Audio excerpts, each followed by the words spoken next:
Pupunta dun sa, ano yan, dun sa baba. Yan guys. Yun natin hanggang dun sa baba. Matirik.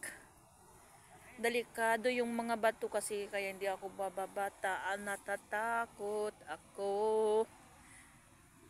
Takot sinday ko day sa pagbaba. Yan guys. Papunta dun yan. Hanggang dun.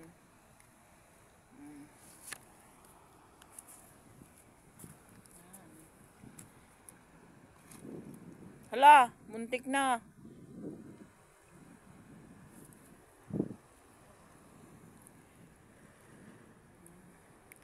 Sa pagbaba.